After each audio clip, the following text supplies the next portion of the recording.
Welcome to this lecture on digital policing, and this lecture is part of a series looking at the computerization of various aspects of society, or digital society as it's now sometimes called. My name's Richard Harvey. I'm a professor of computer science at the University of East Anglia. I'm also the IT professor at Gresham College. My post is sponsored by the Worshipful Company of Information Technologists, who do good works, but they also have a mission to educate the public about the benefits and presumably the disbenefits of IT. And in this lecture, we're going to talk about some of the benefits and some of the disbenefits. Because the title references Robocop, it occurred to me that not everyone might have seen Robocop, so I'm going to start with a clip from the film.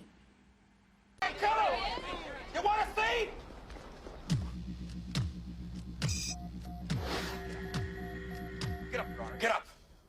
Get up! Your public wants to see you.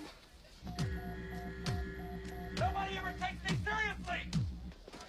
Well, get serious now! And kiss the mayor's ass goodbye!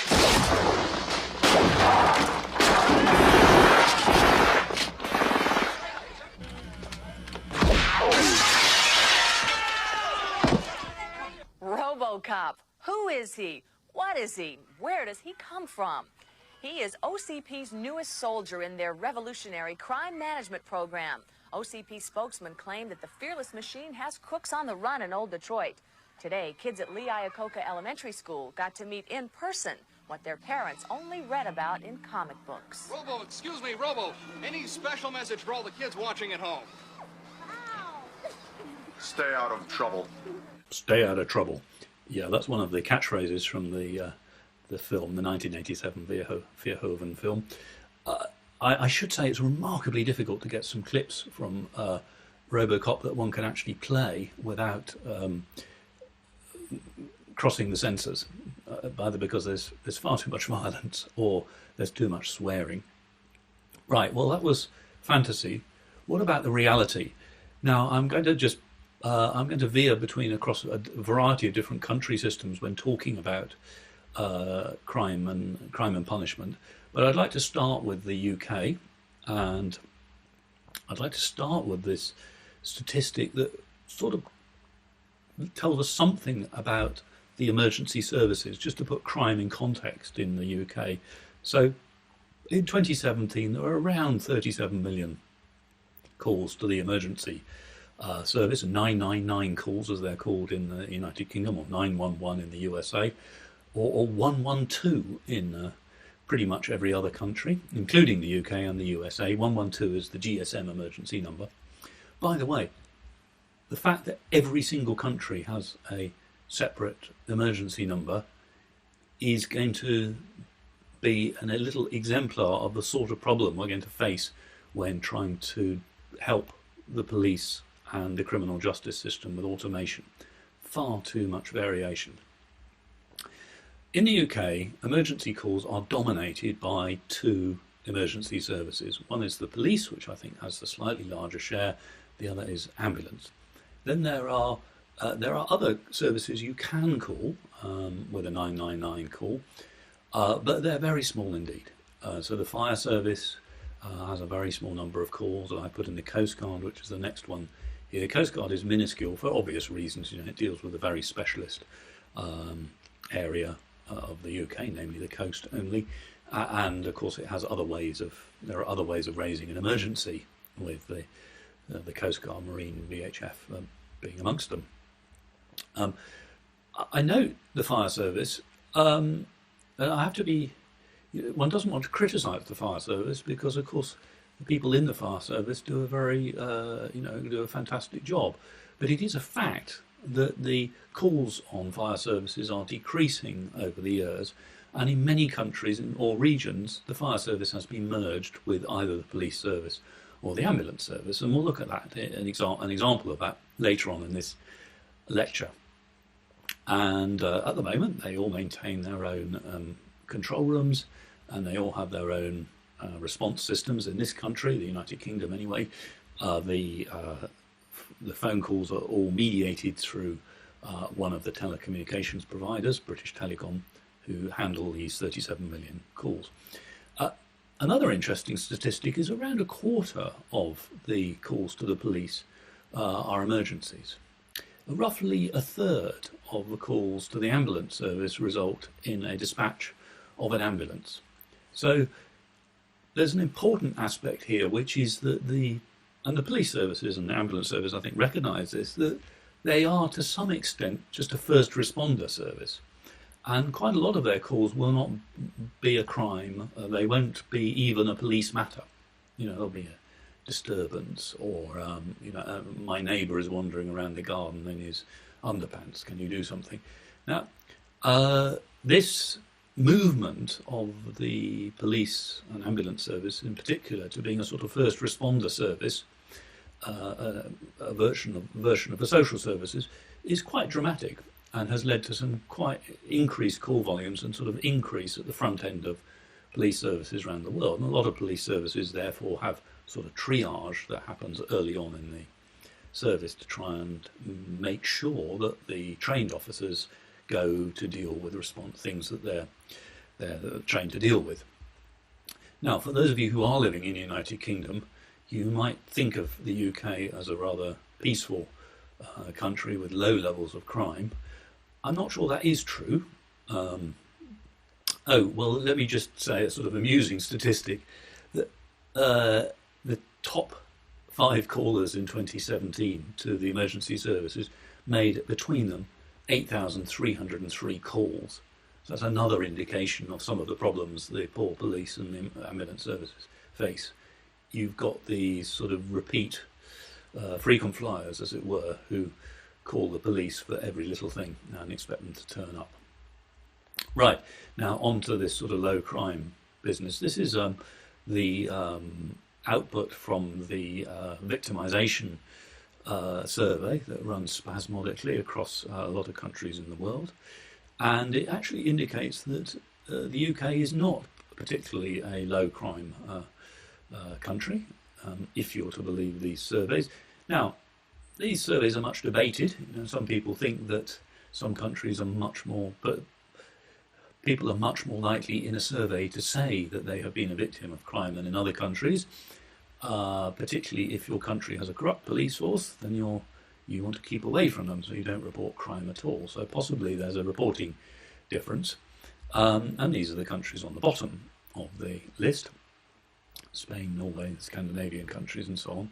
Interestingly, reformers often point out that the countries at the bottom of the list tend to have a much more interest in avoiding prison, so they have a more sort of reformative justice system.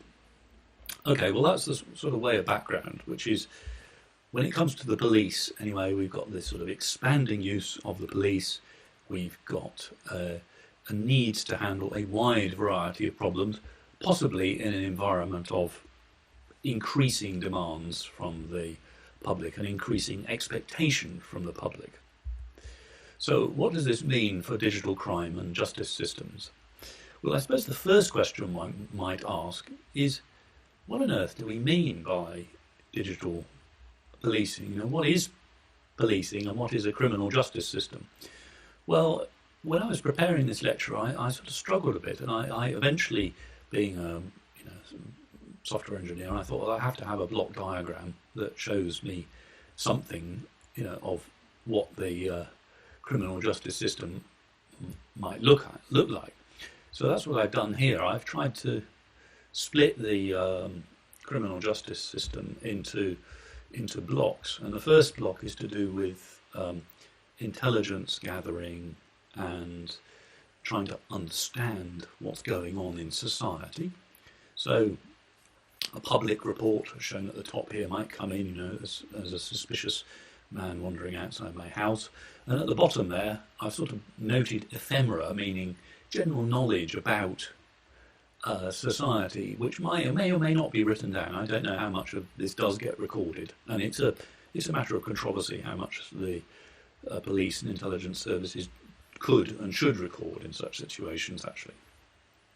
Then the next box is to do with crime, reporting a crime, and crimes can be reported by people, or police might notice of them themselves. And of course there are cases where crime is reported, but it isn't really a crime, in which case that becomes a sort of null case. And then towards the end of the system, we have investigation, criminal investigation, and cases are either pursued or dropped. And then we go into the justice system or the court system. And the output of, in England anyway, is that either someone is guilty or innocent.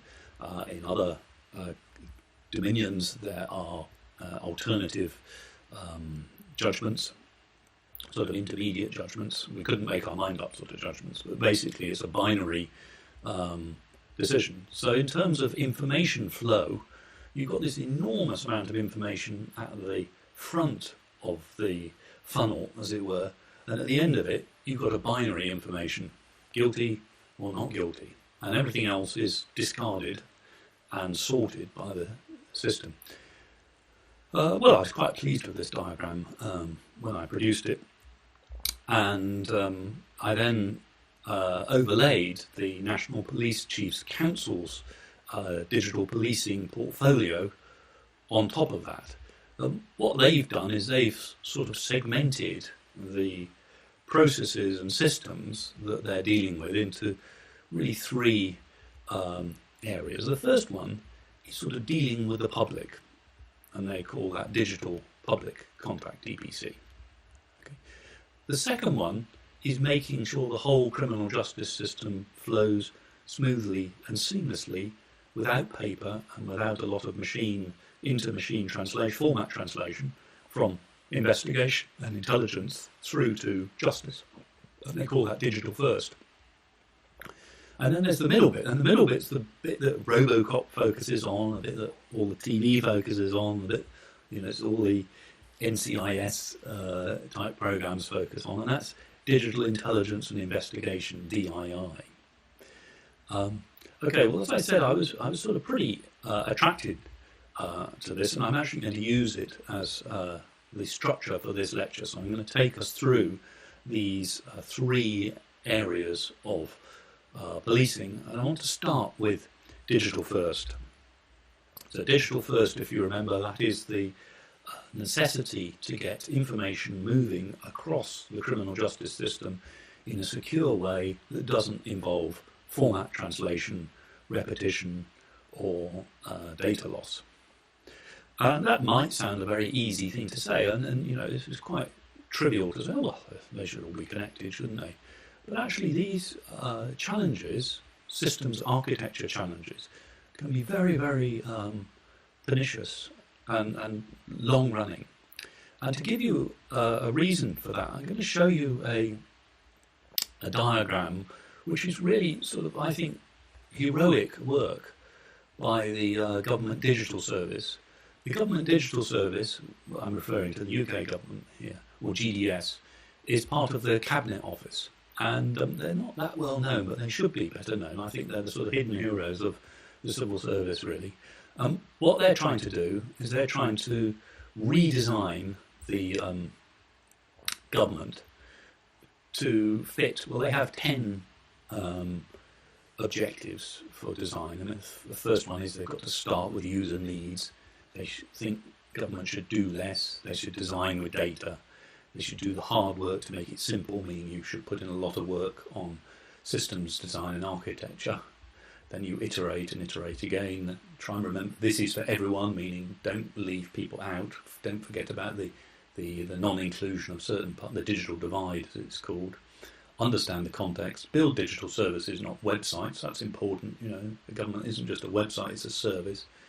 Be consistent, but not uniform. Make things open, it makes things better. Okay, well, as part of their principle of making things open, they produced this absolutely monster diagram of the criminal justice system. And it's so large it won't fit on a slide. So what I've done is I've redrawn it. And you can see it on this slide here. Now on the top line here, we've got sketched external users. So the top left there is a member of the public. And they are having some input into the criminal justice system. In the middle of this system are activities, things that various actors in the system undertake. And at the bottom, we've got internal users. So the first one down the bottom there is a police officer. Now, as I run this across the screen, I hope you can see we're scanning through from intelligence and investigation through to the sort of activities that might be undertaken by the police, through to the preparation of cases and dealing with victims, through to, at the end, the business of trial, and then at the end, prison, fines and restorative justice. And it's deliberate that in this diagram they have not named the services delivering the various parts of this system. And there's a reason for that. I mean, firstly, customers or users of the service couldn't care less what the name of the service is. They only care about the service. Users will tend to assume that your service is connected, even though it may not be. There's nothing more irritating to me when somebody says, "Oh, that's someone else's job. You need to go and knock on another door." So this is a deliberate attempt to try and focus on function. That said, when you do start to make a list of people involved, it is pretty surprising list. So here are some of the actors in the UK. Do I mean UK? Yes, UK system. So we've got some NGOs here. People might be concerned with whether the law works at all. Okay. We've got local partnerships, and they're trying to connect various other bodies. We've got people who are capable of doing detection and investigation. A staggering number here, I always think. At least 43 police, territorial police forces. So your trivia question, what is the smallest police force in the UK? City of London, right, which has, I think, about 600 officers. And then Warwickshire, which is a little bit bigger. Largest, Metropolitan Police, 31,000 officers, or Scotland, which has about 17,000 officers in Scottish police. Okay, and then you also have non-territorial police forces. They've missed one actually off this list. So you've got the Transport Police, the MOD Police, the Civil Nuclear Constabulary. There you go, there's a fascinating one. Civil Nuclear Constabulary, they're the people who are responsible for protecting civilian power plants in this country and escorting nuclear material as it sneaks its way around the country. They have 1,000 officers. 1,000 officers. They have more officers than the smaller police forces. And in the course of a year, the year that I looked at, which I think was 2017, they managed to make a sum total of 12 arrests, 2 of which were incorrect. Now, the reason I'm laughing will become apparent, but let's just have a look at a few more of the people. We've got 60 bodies in this country who are capable of prosecuting people. We've got this group of characters who can run trials. We've got these people involved in witness services, and these people involved in probation. So here's a nice quote from the Government Gym Service blog. And I'll just read a bit of it. The more you look at this map, referring to the previous amazing diagram, the more you realise that the criminal justice system isn't a system at all. Of course, it was never designed to work this way, but that's because it was never actually designed. Right, this is a big issue, ladies and gentlemen. And the problem is, if you don't design the system, is it reasonable to automate it or to digitise it? You're creating an enormously complex digitisation problem because of the fact that you don't have a system. So everybody has an exception. And this large number of actors, this large number of bodies, all with their different interests and domains and dominions, make the effective automation of the service impossible. And Britain is not unique in this regard. I mean, the USA has a very complex regional system as well. A lot of established democracies have quite complex systems. The UK is unusual in its regionality. I think it's very common in Europe to have police forces by function. So you might have in Italy, for example, you've got a finance police, you've got a police who specialise in certain types of crime, and that probably makes some sense. But I really think this is a major issue for society. It's incredibly expensive having these little fiefdoms. And in the UK, the introduction of police crime commissioners, who are elected officials who are meant to look after various bits of these dominions, have made things worse. Because, of course, the last thing they want to do is put themselves out of a job and merge with someone else. So this is a very big issue, I think. It is very serious, this aspect, and it's going to be very expensive, and it's going to hinder the digitisation of our police forces. But I can't say much more about it than that, so I'm just going to park it for the time being, and I'll come back to it when I look a bit more about the future. But I'm going to talk now about some of the more sort of whiz-bang things, some of the things that make the press get excited. But let's keep in the back of our minds this fundamental issue, which is the architecture of the criminal justice system in a lot of established democracies is too complicated, has poor structure, and is not really amenable to effective digitisation. Now then, on to the more exciting stuff, I guess, which is digital intelligence and investigation, or cyber investigation if you prefer. The first thing I should point out is that cyber investigation is not only associated with cybercrime, and in fact cybercrime is a relatively minor aspect of policing, and I'm not going to talk about it today. What I would want to point out is that even sort of humdrum crime, everyday crime, nowadays will often have a cyber aspect to it. If you think about, say, rape, where essentially, one person accuses something of something else, it's very common in those circumstances for police officers to have to get access to the personal communication devices of both the alleged victim and the alleged rapist to work out if there was any communication between them beforehand, either via SMS or WhatsApp or any of those things. And the services that we'll be looking at are often end-to-end encrypted. They're often based in foreign territories, and so on and so on and so on. So, that is an issue. Now, just to illustrate how ordinary crime is considerably much more easily detected by the use of great cyber detective work, I'm just going to show you a quick clip from Murder 24/7, which was a factual documentary series run on the BBC recently, very well shot. And this is a very short clip taken from the middle of what they call a manhunt. Hi Steve, I've just got some more data through for Slater, so I thought I'd give you a quick update.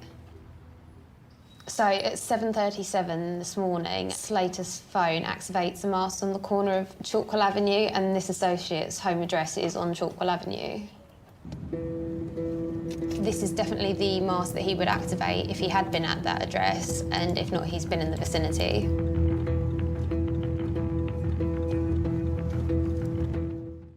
Okay. So there was an intelligence official. She had managed to get access to the person they were hunting's mobile phone. They had worked out which mobile mast had been activated. That's a lot easier in urban areas because the cells in cellular systems are quite small. And they got a vector out of it. So there was a little arrow pointing out of the mast. And that's because I expect the mast uses adaptive beamforming, so you can work out roughly where the signal was at any one time. This is a very important issue.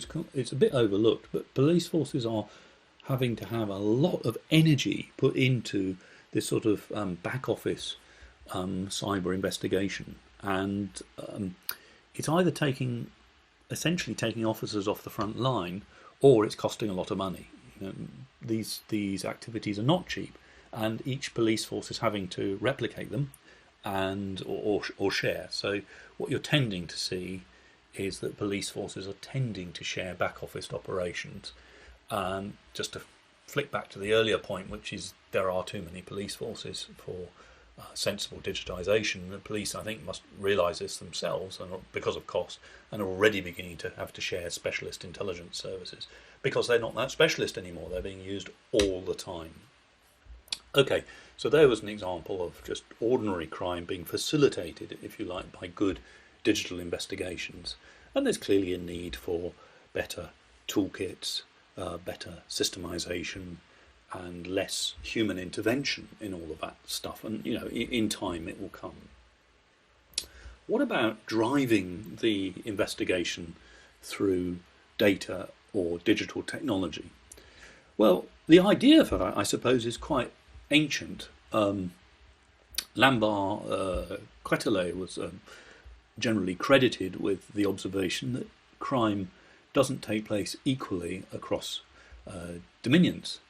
And so, you know, the sort of early 1800s, he published this little treatise it covers lots of things, but amongst it was the inhomogeneity of crime. So he was based in Brabant, which I think was in France at the time, so he looked at French crime, and he was able to look at statistics of crimes against people and crimes against persons, we still have those categories, and was able to show that basically there were some hotspots. So this is quite well known, and if you know where crime is likely to happen, then you could use predictive policing. Well, the ultimate expression, I suppose, of predictive policing, or one of the systems that is best well known for predictive policing, is called predpol. And probably the simplest way I can explain predpol is to just play you this short clip from the Wall Street Journal television service, which explains it. Police patrol the streets of Los Angeles, make a traffic stop, then make an arrest. These scenes might seem like any day in the life of a police officer, but new crime prediction software called predpol, short for predictive policing, aims to make police work anything but random. It identifies areas in your division that are at the highest risk of a crime occurring during a certain time period. Captain Sean Malinowski is the commanding officer at the Foothill Community Police Station, a division of the Los Angeles Police Department, and one of the first departments in the United States to test predpol. Twice a day, his officers get a list of 20 500-foot by 500-foot boxes to patrol. The most common crimes? Burglary for motor vehicle, and grand theft auto. Out of the 5,100 plus boxes in the whole division, these are the ones that have the highest probability. All right, first things first, predpol maps. After a randomized test run by the department that pitted the software against a human analyst, the results are promising. Burglary had a 25% decrease, and that's 22 times in a week, every week that somebody came home from work and did not find their house burglarized. So how does it work? Predpol identifies crime generators, places full of people or cars that create opportunities for criminals. If you take your car and you go and park at, let's say, a major transit hub and you're going to take the train downtown, there are lots of people who can see your car and see that you left some money or a laptop sitting on the front seat. Predpol also forecasts repeat victimization. If your house was broken into once, there's a higher chance it'll happen again. Offenders say, I like to go back to the places where I was successful before because I know what the risks are. And near repeat victimization. If your home is burglared, your neighbor's home has higher odds it might be too. And why is that? It's because your neighbor's house is a lot like your house. Unlike this clip from Minority Report, predpol doesn't predict who will commit future crimes, only where a crime might occur. And it actually may reduce the number of arrests by stopping crimes before they start. What I tell the officers is, I need you to disrupt the crime. Be in the box and deny the criminal the opportunity to commit the crime. The result? We discovered the narcotics inside the trunk. While shooting our interview with Captain Malinowski, officers returned to the station with this: a bag of methamphetamine valued at thousands of dollars, found inside a predpol box. And later that night, during a routine patrol, officers found this woman with $100,000 worth of warrants out for her arrest. She was sitting in a suspicious car parked inside one of the predpol boxes. But was this the result of a computer algorithm, or just some old-fashioned police work? For some, the jury is still out. Unfortunately, it doesn't take into consideration, the objective things that we see in the field, the subjective things that officers kind of know intuitively. Sold on it? Nah, but it's a good attempt. It's a good approach. But Malinowski thinks it does work, and that the cost is worth it. When you look at the crime reduction, in a year, you're probably saving in cost to society about $2 million just in my division alone. Now installed in police stations from Seattle to South Carolina, perhaps Predpol will soon save your home from burglary without you ever knowing it. Okay, so that was a nice little piece. And Predpol was designed by the scientist you saw in the clip there, who hails from UCLA, if I remember rightly. I think he's an anthropologist. And it's a learned system, so it has to learn the crime statistics for a neighbourhood. So you have to have good crime recording and report recording, and of course it adapts as you go through the system. It's been heavily criticised, and I'll talk a little bit more about the criticisms later. There's a group of people who are very determined to criticise electronic assistance for police officers, and I'll talk a bit why that might is. One thing to just counter though, the officer there who said Predpol doesn't take account of the objective things we find on the ground, that's not true. I mean, it does.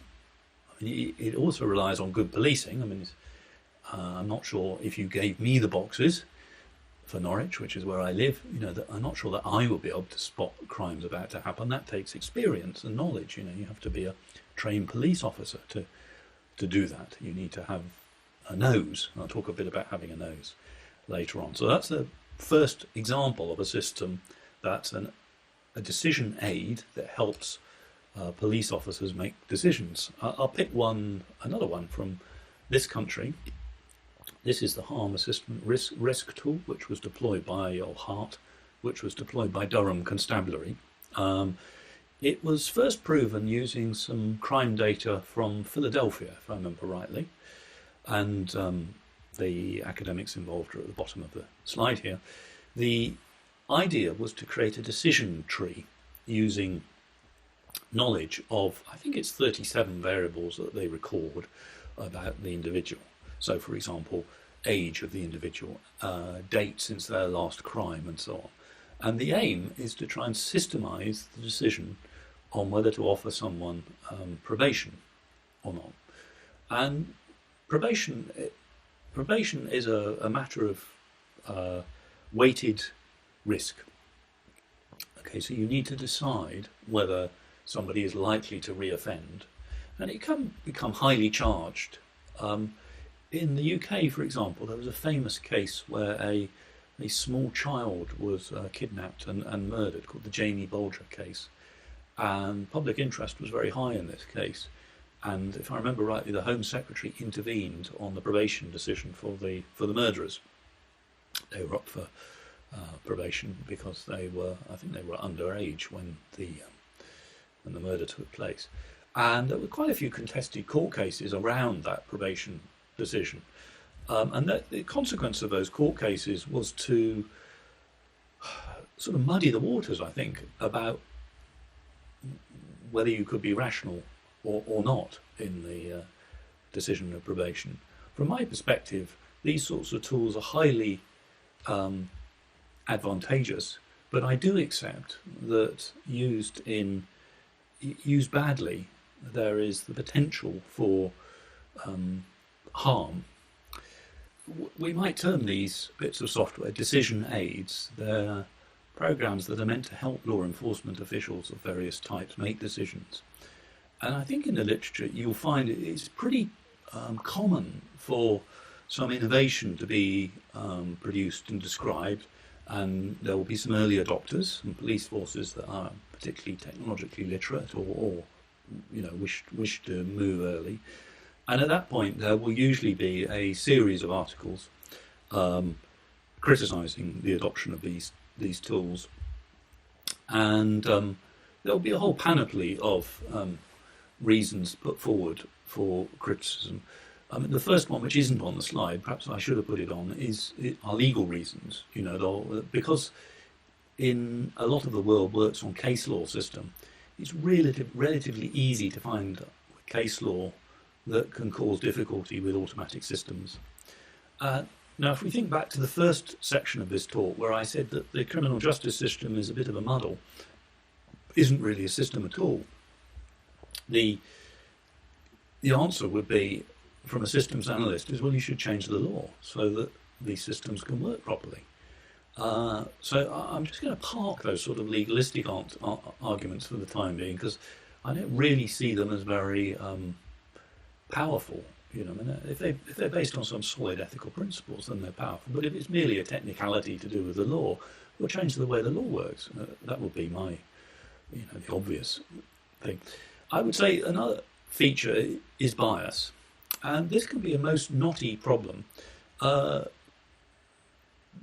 It's fair to say that certain biases are particularly charged in certain territories. So ethnicity, and the US is obsessed with race and ethnicity, so for obvious reasons, because of its culture. So it's not a surprise to find those mentioned quite heavily. Biases can be quite knotty to get away from, because you don't always know they're there. So just to pick an example, HART, which was the system deployed in Durham, for a while anyway, used is Experian Mosaic data. Mosaic data is commercial data which categorise people by their lifestyle and their postcode. So you can look at a postcode and say, oh yes, these sort of people live here. Well, it's quite easy to see how that can lead to racial and poverty bias. It's not the fault of someone that they happen to live in a postcode that is problematic in terms of, say, average income. It's not their fault that they live there, they just happen to live there. There might be all sorts of reasons why they're living there. It's nothing to do with them. It's an aggregate feature of people who live there. So that needs some care. However, I think I should at this point give a sort of warning. I've come across this in other lectures in this series, and I perhaps haven't been as explicit as I'm going to be now, but let me try and be as explicit as possible.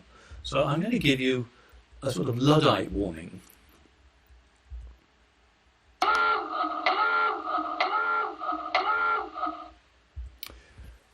Okay, so there's a group of people out there who are determined to write articles as to why computer systems are incompatible with various aspects of digital society. And for example, in my next lecture on cashless society, we'll have to examine some of those criticisms. The thing that really irritates me about a lot of them isn't that they're critical. I mean, that's part of life. But you've got to look at the human system that is there now to compare against. It's just not fair to say the automatic probation tools are biased without saying, well, how biased are the people making decisions now? I mean, you've just got to do that. So my Luddite warning is, if you don't see that, ladies and gentlemen, I sort of ask you to really think about it, because it seems to me the criticism is far less forceful than when it's accompanied by a proper analysis of the failings of the existing system. When you're introducing a computer system, there is a possibility that some things will get worse, but we need to look at the things that get better as well as get worse and take a balance on the two systems. I think I would also point out that people have a habit of picking a bias that is particularly culturally charged when they want to make a point. So, for example, there's been quite a lot of work on bias in face recognition. A lot of people don't like widespread face recognition. They think it's an infringement of personal liberties. And they particularly don't like the fact that some rather primitive face recognition systems don't recognise certain ethnicities as accurately as white people. Okay, and that's bad, I think. But it's not bad if it's discriminatory one way but not the other way. Do you see what I mean? So if, for example, one ethnicity is much more likely to be associated with crime and face recognition doesn't work with that ethnicity, then that's a bias in the other way, isn't it? that never gets mentioned. So that's another alarm bell for me on some of these criticisms. And the third alarm bell is it is quite common to complain about first-generation systems, which are inevitably pretty poor.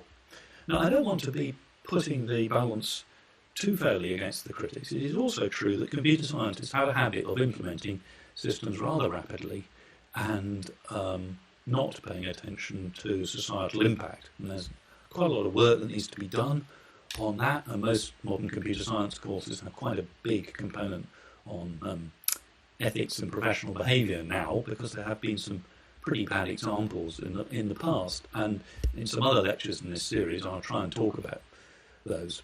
But okay, so there's just a brief rant there for a moment about some of the Luddite tendencies. And I put it in at this point because we're going to move into an area that really does get people riled up, and that is the business of automatic intelligence gathering. And some of it looks very benign, like determining whether people are acting suspiciously, and is intellectually very interesting. And some of it, like widespread face recognition, is less benign, that is for sure. But let's just pick a couple of examples. I picked an early one here. When I say early, I felt a bit embarrassed to put this in, because in computer science terms it's very old indeed. It's over 10 years old. It's not over 20 years old, it's over 10 years old. But I like it a lot. It was by Mikhail Arani, who is a professor at the Weizmann Institute in Israel. And she was interested in this problem of could you learn what suspicious behaviour is automatically? Earlier on in this lecture, I referred to police officers having this sort of magic nose for something suspicious, and they were unable to enunciate or say what it was that they found suspicious, but they found something that made their nerves jangle a bit. So this task was to learn what happened next in videos without actually encoding any explicit knowledge about what people were or what guns were or any of those things. So on the top, Mikhail has she's called this a query image. So this is the thing that's going to be analysed, and on the bottom is the analysis, and you'll see the idea is it lights up if something weird is going on. Now, weird means something that hasn't seen in its training data. So let's just play the video and see what we see. Okay, so running man, that's all normal apparently. Running man, yes, no problem. Oh, he stopped. Oh dear, yes. Well, I haven't seen any of those things before. Now, the idea behind these sorts of systems is that when you've got wide field observation, you've got a lot of video data to process, this sort of thing might direct attention for a human operator. We'd say there's something odd going on. So I quite like this because it's the equivalent of the police officer's sort of nose for suspicious. Well, maybe crawling along the pavement isn't suspicious, but it's odd. It's not the sort of thing you would see every day. Okay, so what's interesting about this analysis, Mikhail Arani's analysis, is it doesn't have any assumptions or model as to what a human is. It merely forms a spatio-temporal model of how pixels change, and it works pretty effectively over lighting changes and all those sorts of things. Most systems actually don't work like this. Modern systems do take some assumptions with them, and those assumptions would be that you can track a person, and a person is basically a rectangle with a fixed set of colours in the rectangle. So let's have a look at one of those. I'm going to show you a system from some Spanish researchers. They form an intellectual property consortium. There's an attribution on the video, so we can have a look at it together.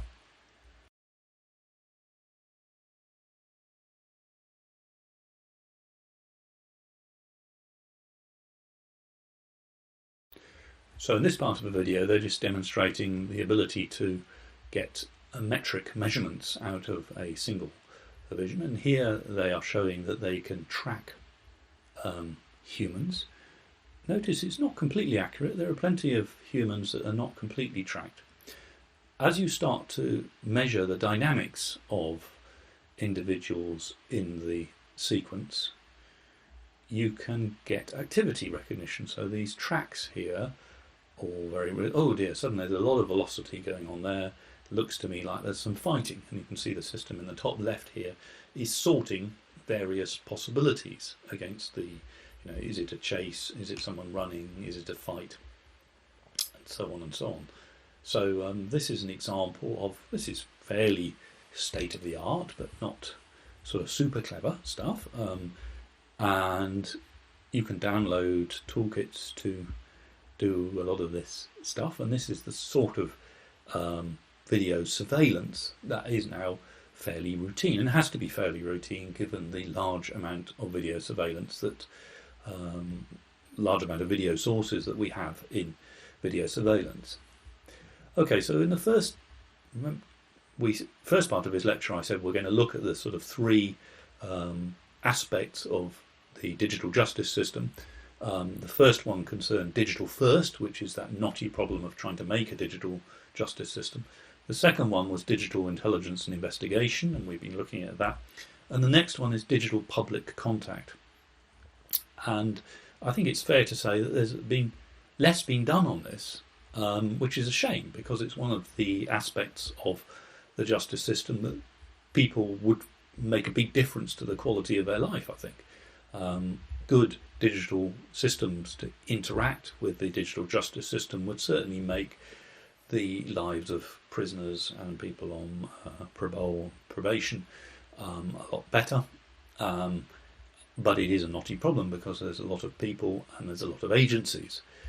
Now, so far I've been talking mostly about the USA and the UK, which are quite antiquated democracies, of course, and therefore they have quite antiquated and filigree and complex digital justice systems. Some of the more exciting developments are possible when you've got a more integrated state. Now, I fully accept that as soon as you mention the name, some of the, you might talk about China or the United Arab Emirates or Kazakhstan. As soon as you mention these countries, there's always somebody who jumps up and down and says, oh, what about civil liberties? These countries are terrible, etc., etc. They might be, and I'm not talking about that. I mean, I'm not actually knowledgeable enough to really comment on those things. I travel quite frequently to those various countries, but I'm merely interested in the possibilities for computerization and automation of a state here. So let's just have a look at this clip, which is from the BBC Click TV programme. It's quite long, but it does cover quite a lot of the digital public access aspects that I was talking about earlier.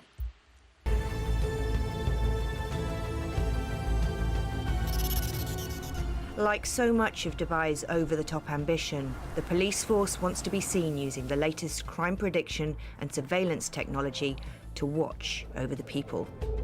We have our cameras, our drones, our reports. We are going to live in science fiction movies.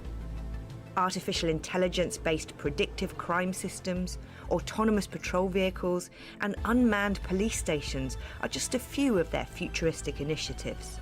I am a humanoid service robot. Planned to be built in all of Dubai's neighbourhoods are the world's first smart police stations, which will be completely unstaffed. Citizens can pop in for a safe driving lesson, a quick coffee, or even to report crimes. They can also meet Dubai's own Robocop. I am the latest incorporation to Dubai's police department. But unlike the movies, hello, he'll kill you with kindness. You have really pretty eyes. I think I'm getting hit on by a robot. Do you think I'm beautiful?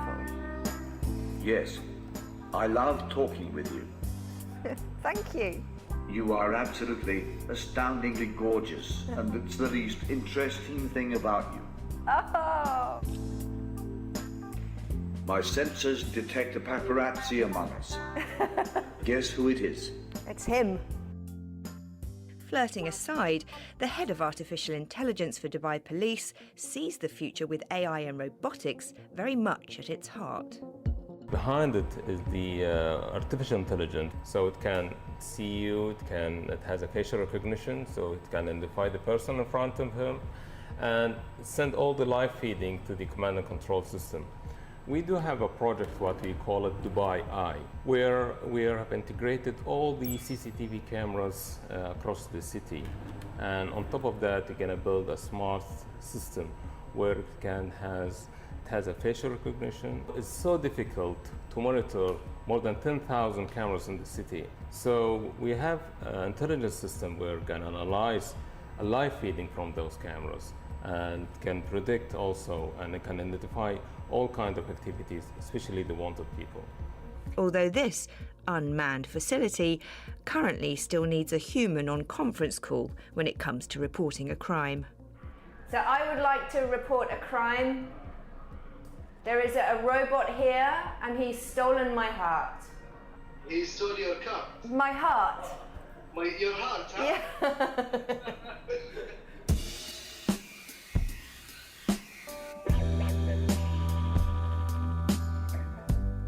We've recently seen Chicago PD's crime-predicting algorithms, and now Dubai's police are turning their focus to preventing crimes before they even happen.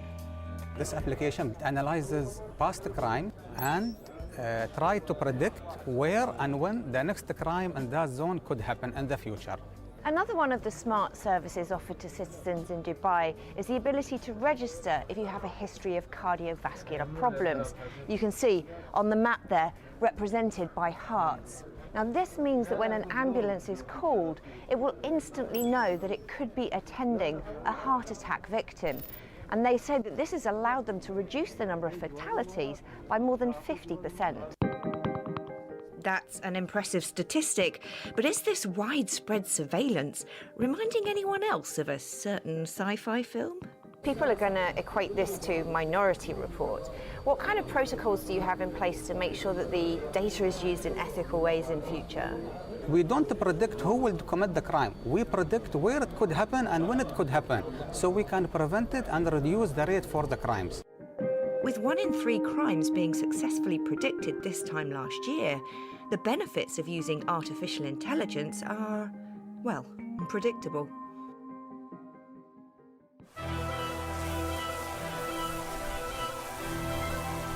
What's more surprising is that the drone team here in Dubai would like to see it taken even further.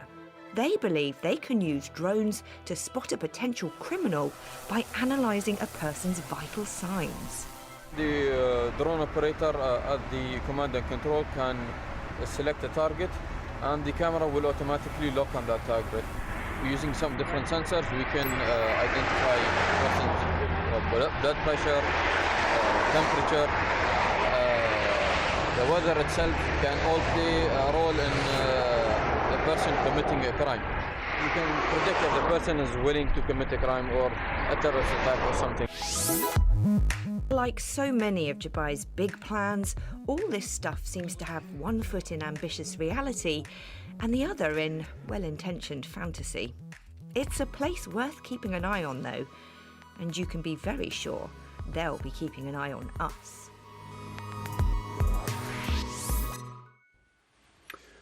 Okay, so there are lots of interesting things in that film, which is why I played it. And the first one, of course, is the smart police station. So that's purely digital contact with the public. This lecture is taking place in the middle of a coronavirus lockdown, and suddenly the idea of a police station where one can interact with the police without having any person-to-person contact, using surfaces that can easily be disinfected with UVA light, that seems very attractive and something that might be very, as by the way is the idea of using service robots for interaction. The advantage of a service robot is it comes to you rather than the other way around. Then in the middle there we're using Predpol or something like it to identify boxes, and the interviewer made the usual assumption that it was somehow identifying people when it wasn't. It was identifying regions that might be worthy of some dose, and there's some work out there on the amount of dose that you require in order to cure crime. Somewhere between 8 and 20 minutes is what you require. So you need a policeman or police officer visiting somewhere for between 8 and 20 minutes to make a difference. And at the end, they were using drones, and, well, drones can indeed track people because there's intelligence in there, so that's fairly easy. I don't know how you measure blood pressure remotely. That seemed a bit fanciful, but you can certainly measure people's pulse remotely. If you people's faces change colour very rapidly as the blood pulses through your face, and there's a number of papers showing that you can do that and use that. Presumably you could use that for some sort of mood identification or anxiety identification. So there are aspects there. When you put them together, you can see a system. Oh, the other thing I liked or was noted was the integration with the medical services. So we had people who were willing to give up knowledge, impinge on their own privacy by telling the police that they had a cardiac condition, and that would allow presumably more effective routing and better pickup of patients when bad things happen to them. So now, how can Dubai sort of do this? I mean, obviously there's lots of money in Dubai, which helps, but there's also more integration between the emergency services, and that's what tends to happen when you have newer democracies. And of course we can be highly critical of those newer democracies because we don't like the way they run their country, and that's certainly been a consistent theme throughout the British and US governments, very keen to give their opinions on how foreigners run their countries, but they do have some operational benefits. So summing up, I would say, there's a lot of progress in the DII aspect we identified, the digital intelligence and investigation, and there's a lot of prospects there for the application of artificial intelligence mediated by law enforcement officers.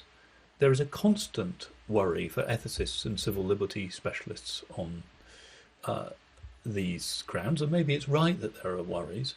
I would make a special plea that these worries are balanced against a critique of the current system. Many times when I look at these critics, I think, well, the current system isn't too great, So I really would wish automatic systems to be better than the current system, but you do have to measure the current system. I think when it comes to digital public contact, there's less progress. Not all the UK police forces are yet on Twitter, so there's obviously some way to go. I mean, my favourite, which is the nuclear police force we were talking about earlier, the one with over 1,000 officers and only made 10 arrests. They don't have a Twitter account, so they're not interested. They're not interested in the public at all, let alone any digital contact with them. No contact at all, I think, would be the right sort of contact as far as they're concerned. And then this is very knotty area, which is digital first, trying to make a digital criminal justice system. From my perspective, I think that's very important, and I think lawmakers and politicians should really place that as a priority for us, because we need to commit to some simplification and rationalisation of our criminal justice system. Otherwise, the automation of it is not really feasible, and if we can't automate it, we won't be able to measure it properly. And if we can't measure it properly, then we will run the danger of running a very primitive, quixotic and whimsical system, not to say an expensive one. Okay, so that's the end of this lecture and a brief promo for the next one, which is coming up on the 26th of May, where I should be looking at cash and whether it has a future. Thank you.